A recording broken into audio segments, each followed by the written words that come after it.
دوستوں، بزرگوں اور بھائیوں، انسان اللہ تعالیٰ سے بہت ساری نعمتیں پاتا ہے، لیکن انسانی مزاج یہ ہوتا ہے کہ جو چیز اس کے پاس موجود ہوتی ہے اس کی قدر نہیں کرتا، اور جو موجود نہیں ہوتی اس کا روز مطالبہ کرتا ہے۔ اللہ تبارک و تعالیٰ اس کی ذات والی صفات بے نیاز ہے، اس کو ضرورت نہیں ہے لوگ اس کا شکر کریں یا اس کی تسبیح کریں یا اس کے لیے سجود کریں، وہ تو بے نیاز ہے۔ لیکن انسانوں کو جو بھی حکم رب کی طرف سے دیا جاتا ہے وہ انسانوں کے فائدے کے لیے دیا جاتا ہے۔ اللہ تبارک و تعالیٰ نے ہمیں نعمتوں کا چرچا کرنے کا حکم دیا ہے۔ فرمایا وَأَمَّا بِنِعْمَةِ رَبِّكَ فَحَدِّثْ، اپنے رب کی نعمتوں کا چرچا کرو، نعمتوں کا اظہار کرو۔ سب سے پہلی بات تو یہ ہے کہ جب انسان شکر کرتا ہے نا تو اس کی نعمتیں بڑھ بھی جاتی ہیں اور محفوظ بھی ہو جاتی ہیں۔ اللہ کریم نے فرمایا لَإِن شَكَرْتُمْ لَأَزِيدَنَّكُمْ، اگر تم شکر ادا کرو گے تو میں نعمتوں میں اضافہ کر دوں گا۔ اب یہاں مفسرین کرام نے ایک باریک بات لکھی ہے، وہ کہتے ہیں اضافہ ہوگا نا تو اضافہ اس چیز میں ہوتا ہے جو پہلے موجود رہے۔ تو شکر کرنے کے دو فائدے ہوئے کہ پچھلی نعمت محفوظ ہو جائے گی اور مزید رب کریم اس میں اضافہ فرما دے گا۔ شکر کا مزاج کرنے سے، پیدا کرنے سے انسان، پہلا فائدہ یہ ہوتا ہے کہ نعمتیں محفوظ ہوتی ہیں، ان میں اضافہ ہوتا ہے۔ دوسرا فائدہ یہ ہوتا ہے کہ جب آپ نعمتوں کا شکر ادا کرتے ہیں تو رب سے جڑتے ہیں، اللہ سے تعلق مضبوط ہوتا ہے۔ نعمتیں چونکہ رب کریم دیتا ہے، اور جب بندے اپنے مالک کا شکریہ ادا کرتے ہیں تو گویا وہ اپنے رب کی بارگاہ کے اندر عرض کرتے ہیں کہ مالک تو نے بڑی کرم نوازیاں فرما دی ہیں۔ تو اللہ کی بارگاہ کے قریب ہونے کا ایک ذریعہ شکر بھی ہے۔ تیسری بات، نعمتوں کا ذکر انسان کو سکون دیتا ہے۔ نعمتوں پر شکر کرنے سے انسان کا دل ٹھنڈا ہوتا ہے۔ جب ہم شکریہ ادا نہیں نہ کرتے تو پھر ظاہر ہے ہم خواہشات کرتے ہیں، میرے پاس یہ نہیں ہے، میرے پاس وہ نہیں ہے، مجھے فلاں چیز مل جاتی تو کیا ہی اچھا ہوتا، دیکھو فلاں کے پاس فلاں چیز ہے میرے پاس نہیں۔ یہ جتنی بھی چیزیں ہیں نا، یہ بے چینی پیدا کرتی ہیں۔ ان باتوں سے انسان کی طبیعت میں تلخیاں پیدا ہوتی ہیں۔ یہ چیزیں اس کے لیے ہمیشہ تکلیف کا سامان ہوتی ہیں، چونکہ وہ بار بار جب یہ کہتا جاتا ہے تو مزاج شکوے والا بن جاتا ہے۔ شکوہ ہمیشہ تکلیف دیتا ہے اور شکر ہمیشہ سکون دیتا ہے۔ کوئی جتنے زیادہ شکوے کرے گا اتنا زیادہ الجھ جائے گا، اور جتنا زیادہ شکریہ ادا کرے گا اتنا زیادہ مطمئن ہوتا جائے گا۔ اس لیے نبی پاک صلی اللہ تعالیٰ علیہ وسلم نے فرمایا مومن ہر حال میں ہی خیر میں ہے۔ یا رسول اللہ کس طرح؟ فرمایا مصیبت آئے تو صبر کر کے رب سے اجر لے لیتا ہے، اور نعمت ملے تو شکر کر کے اپنے رب سے اجر لے لیتا ہے۔ نعمتوں کا شکر بڑا ضروری کام ہے۔ اچھا، ہم نعمتوں کا شکر چونکہ ادا نہیں کرتے الا ماشاءاللہ، تو پھر معاشرے میں ماحول اس طرح کا پیدا ہوتا ہے کہ ہم جہاں ہم ہوتے ہیں وہ جگہ ہمیں سکون والی نہیں لگتی، اور جہاں کوئی اور ہوتا ہے وہ ہمیں بڑا اچھا لگتا ہے۔ کیوں؟ کہ مزاج شکر والا نہیں، طبیعت شکوے والی ہے۔ او بھائی، جہاں میں بیٹھا ہوں، جس جگہ آپ سیٹ پر بیٹھتے ہیں، جس شعبے سے آپ کا تعلق ہے، جس جگہ آپ ڈیوٹی کرتے ہیں، یہ ہم اپنی مرضی سے تھوڑی بیٹھے، یہ تو اللہ رسول کے بٹھائے بیٹھے۔ تو جو جگہ اللہ رسول نے میرے لیے پسند کیا ہے مجھے بھی تو پسند ہونی چاہیے نا۔ میں اکثر کہتا ہوں کہ جو خاندان رب نے چاہا اس میں مجھے پیدا کیا نا۔ بندے کی چوائس تو نہیں نہ ہوتی کہ یا اللہ مجھے فلانے قبیلے میں پیدا کر دے، خالص عطیہ الہی ہے نا۔ تو جو دادا جی اللہ نے میرے لیے پسند کیے ہیں مجھے خود بھی تو ان کو پسند کرنا چاہیے نا۔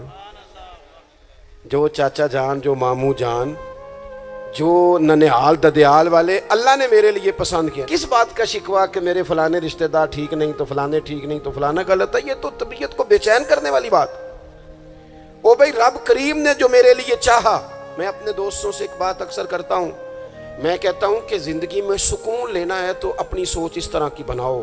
میری سوچ اس طرح کی ہے کہ جس طرح کے ماں باپ اللہ نے مجھے دیے ہیں شاید کسی کو نہیں ملے، جس طرح کے استاد رب کریم نے مجھے دیے شفقت کرنے والے شاید کسی کو نہ ملے، جس طرح کے مرشد اللہ نے مجھے عطا فرمائے شاید کسی کو نہ ملے، جس طرح کے شاگرد اور جس طرح کے سالکین طریقت محبت کرنے والے دوست، مرید، احباب مجھے ملے کسی کو نہیں مل سکتے۔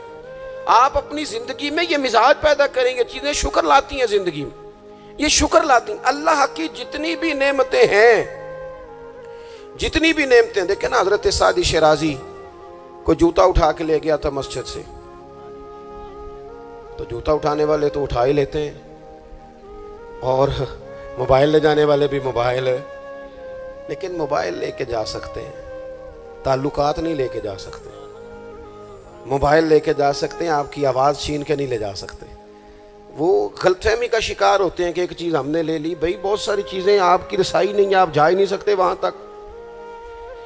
بھائی حضرت سعدی شیرازی کا نا کوئی جوتا اٹھا کے لے گیا مسجد سے، تو آپ کا خادم کہنے لگا بڑا ہی بھائی کوئی نالائق آدمی ہے جو حضرت شیخ کا جوتا اٹھا کے لے گیا، تو حضرت ہنس پڑے، کہنے لگے جوتا ہی لے گیا نا، کہیں پیر تو نہیں نہ لے کے گیا؟ پیر سلامت ہے تو اللہ تعالیٰ جوتا اور بھی عطا کرے گا۔ ہم نا یہ مزاج پیدا کر لیں تو زندگی میں شکر آ جائے، ٹھہراؤ آ جائے، سکون آ جائے۔ اللہ کی جتنی نعمتیں ہمارے پاس ہیں، کبھی ایک ایک پہ غور کرو۔ صرف دانت میں درد ہو جائے تو سارا وجود تکلیف میں، صرف آنکھیں اگر تھوڑی اذیت میں آ جائے تو سارا وجود تکلیف میں۔ ایک بخار ہی چڑھ جاتا ہے نا، بچوں کو بھی بندہ قریب نہیں آنے دیتا، کوئی چیز اچھی نہیں لگتی۔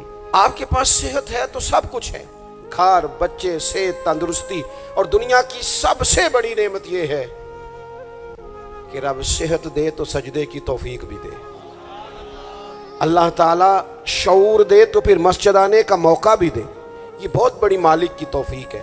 میرے عزیز یہ ساری نعمتیں ہیں، اور صحیح بخاری میں موجود ہے کہ رسول پاک علیہ السلام بھی اللہ کی نعمت ہے۔ لقد من اللہ علی المؤمنین اذ بعث فیہم رسولا، رب فرماتا ہے مومنوں میں نے تمہارے اوپر احسان کیا ہے، تمہیں اپنا رسول عطا فرمایا ہے۔ میں نہیں کرتا کوئی تفسیری سائد کی، میں کسی مفسر کا قول آپ کے سامنے نہیں رکھتا، خدا را میری ملت کے جوانوں، یہ قرآن مجید کی آیت محکم ہے، کوئی متشابہات میں سے نہیں ہے، محکم ہے، واضح ہے۔ پورے میلاد شریف میں پورے حضور علیہ السلام کی محبت کے عنوان میں، نبی پاک کی سیرت کے عنوان میں، غلامی کے عنوان میں، تذکروں کے عنوان میں، حضور کی نعتوں کے عنوان میں، حضور کی سنت شریعت پر عمل کرنے کے عنوان میں ایک بات، صرف ایک، کہ کائنات کا پیدا کرنے والا رب کہتا ہے یہ رسول تم پر میرا احسان ہے۔ اللہ کہتا ہے یہ میرا احسان ہے، یہ میرا احسان ہے۔ دوستو اگر ہم تھوڑا سا دیکھو نا، میں نے زندگی میں وہ لوگ دیکھے ہیں جو نا نعمتوں کے چھن جانے سے خوف میں رہتے ہیں، آزمائش کا شکار رہتے ہیں، ڈرے ڈرے سہمے سہمے رہتے ہیں کہ یار بڑا فضل ہے خدا کا، کہیں کچھ چیز چھن نہ جائے۔ یعنی کسی بیمار کو دیکھ کے جب کوئی آدمی کانپتا ہے، لرزتا ہے اس کا وجود، تو مانا کیا ہوتا ہے کہیں میری صحت بھی نہ چلی جائے۔ جب کوئی دنیا سے رخصت ہوتا ہے تو لوگ زندگی کی نعمت کو سوچ کر خوف کھاتے ہیں، خدا نہ خواستہ کسی کا عزیز بچھڑ جائے تو لوگ اپنوں کو یاد کر کر کے روتے ہیں۔ نعمتوں کے بارے میں کچھ لوگ بڑے شدید حساس ہو جاتے ہیں، کہیں چلی نہ جائے، کہیں چلی نہ جائے۔ یہ جو صحابہ ہر وقت حضور کی ناراضگی سے ڈرتے تھے نا، ہر وقت حضور کی ناراضگی سے ذرا سانس بھی اونچا نہیں لیتے تھے۔ یعنی اس بارگاہ میں وہ بیٹھتے تھے نا تو یوں بیٹھتے تھے سروں پہ پرندے بیٹھے ہیں، وہ گھنٹوں بیٹھے رہتے تھے دروازے پر کریم کے دروازے پر دستک نہیں دیتے تھے۔ وہ اس نعمت کے معاملے میں حساس تھے، ان کو پتا تھا کہ وہ دو عالم کی رحمت تھے، وہ جہاں چاہتے وہیں رہتے۔ یہ تو ان کی مہربانی ہے کہ یہ عالم پسند آیا، یہ تو مہربانی۔ دوستو ہم اگر حضور اتنی بڑی نعمت ہمارے لیے بن کے آئے، اگر ہمیں کبھی اس کا احساس نصیب ہو جائے نا، احساس، ابن القیم ایک جگہ پہ کہتے ہیں کہ اگر حضور نہ آتے تو لوگوں نے ایک دوسرے کا گوشت کاٹ کے کھانا تھا۔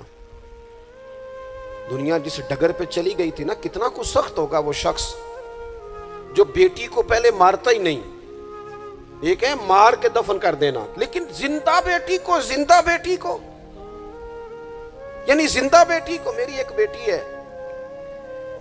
سارے گھر والے کوئی بات کہیں تو میں ٹال سکتا ہوں. ان کی ماں کبھی کبھی کہتی ہے کہ پتہ لگے گا نا جدو تھی دی گل موڑو گے. تو میں نے کوئی پی ایچ ڈی تو نہیں کی بیٹیوں کے حقوق پہ, میں کوئی اس پر ایم فل کا مقالہ تو نہیں لے کے آیا, میں نے کوئی ریسرچ تو نہیں کی کہ بیٹی سے پیار کرنا چاہیے, میں نے کوئی دیکھا تو نہیں کلیجہ پھاڑ کے کہ بیٹی کے دل میں میرے لیے پیار کتنا, یہ دیکھا تو نہیں. لیکن یہ اتنا پیار کہاں سے آیا؟ یہ جو بیٹی کے جانے کا, حالانکہ بیٹی نے جانا ہوتا ہے, جو بیٹی کے جانے کا تصور کر کے لوگ رو پڑتے ہیں, یہ جو زندگی لگا دیتے ہیں کہ میری بیٹی خوشحال رہے, اس کے گھر میں رونق رہے, اس کی طرف سے ٹھنڈی ہوا ہے, تو یہ وہی لوگ ہیں, یہ وہی انسان ہیں, یہ وہی زمین ہے جس زمین پر لوگ بیٹی کو مارتے بھی نہیں تھے, زندہ بچی پیدا ہونے والی گڑھا کھود کے اس میں رکھ کے مٹی ڈال دیتے تھے, زندہ بیٹیاں دفن کر دیتے تھے. رب کہتا میں نے احسان کیا تم پہ, میں نے احسان کیا. کیا؟ میں نے تمہیں اپنا رسول دیا. لقد من اللہ علی المؤمنین اذ بعث فیہم رسولا, میں نے تمہیں رسول دیا. اس رسول نے نا تمہیں کر کے دکھایا کہ بیٹی کے ساتھ کیا کرنا ہے. جب بھی سیدہ فاطمہ آئی حضور اٹھ کے کھڑے ہو گئے, بیٹی کا ماتھا چوما, اپنی جگہ پہ بٹھایا, اعزاز دیا, کرم کیا. کسی کافر کی بیٹی بھی آ گئی تو رسول کریم نے چادر اتار کے بیٹی کے سر کو ڈھانپ دیا. رسول پاک کے گھر میں بہن آ گئی, رضائی بہن, تو محبوب نے ساری ازواج سے کہا جو جو تمہارے گھروں میں اکٹھا کر کے لے آؤ, جو جو ہے لاؤ سارا اکٹھا کر کے, اس لیے کہ میری بہن آئی ہے. پھر میرے قریب نے فرمایا اگر تو کہے تو تیرے لیے مدینے میں گھر نہ بنا دوں, تو یہیں رہ جانا, یہیں رہ جا. تو حضرت شیمہ عرض کرنے لگی نہیں حضور میں نے واپس جانا ہے. فرمایا جاؤ. عرض کرنے لگی بڑی سخت جنگ کر کے میرے قبیلے کو گرفتار کیا گیا ہے, سخت جنگجو ہیں, انہوں نے بڑی لڑائی کی ہے, بڑی مخالفت کی ہے دین کی, لیکن حضور اگر میں کہوں گی میں آپ کی رضائی بہن ہوں, میں اگر کہوں گی تو میرا سارا قبیلہ چھوڑ دیں گے. حضور نے فرمایا تو کہہ میں ابھی چھوڑ دیتا ہوں.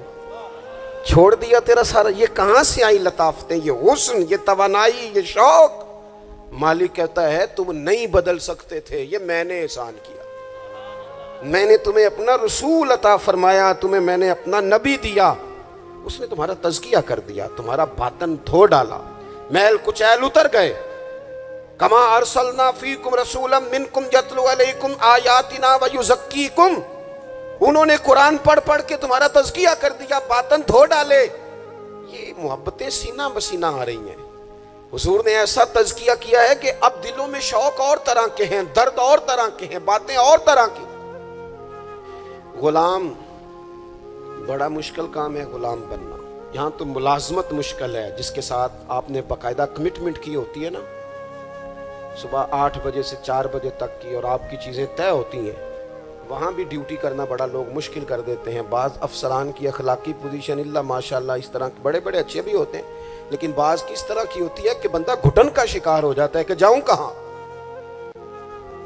یہ تو ہے صرف آپ, اور آپ اس میں بالکل آزاد ہوتے ہیں. سویرے فارغ ہو جائیں, نہیں آتا میں یہ میرا ریزائن رکھو, آپ فارغ ہیں. لیکن جب لوگ غلام بنتے تھے, غلام انہیں خرید لیا جاتا تھا, اور غلاموں کو مارا جاتا تھا تو کوئی ان کا درد محسوس نہیں کرتا تھا, وہ کاٹ ڈالا جاتا تھا تو کوئی درد محسوس نہیں کرتا تھا. درے لے کر جتنے دل کرتا کا مارتا, کو پوچھنے والا نہیں تھا. یہ دیکھو نا حالات بدل گئے. سیلاب تو آیا یہاں سے 5 گھنٹے کے فاصلے پر, لیکن یہاں میں نے لوگوں کو روتے دیکھا, آنکھوں میں آنسو دیکھے. بیٹیوں کو کہا, بیٹیاں کہنے لگیں ہمارے جہیز کا سامان لے جاؤ, دے دو سیلاب والوں. مائیں کہنے لگیں کہ یہ بالیاں کس کام کی ہیں اگر حضور کی امت کے کام نہ آئیں, لے لو, میں نے خیرات کی. تڑپ گئے لوگ, وہ پردیس کاٹنے والے, اوورسیز پاکستانی, وہاں بیٹھ کر انہوں نے کہا ہماری رقوم لو, تقسیم کرو ان لوگوں کے بیچ. یہ درد کہاں سے آیا؟ رب کہتا ہے میں نے احسان کیا ہے, تمہیں رسول عطا فرمایا ہے, یہ میں نے احسان کیا ہے, تمہارے باطن پھیر دیے. کتنی کو نیکیاں کر سکتے ہیں ہم, ہمیں تو سونا بھی, ہمیں تو کھانا بھی, ہمیں تو سفر بھی کرنا, ہمیں تو گپ شپ بھی لگانی.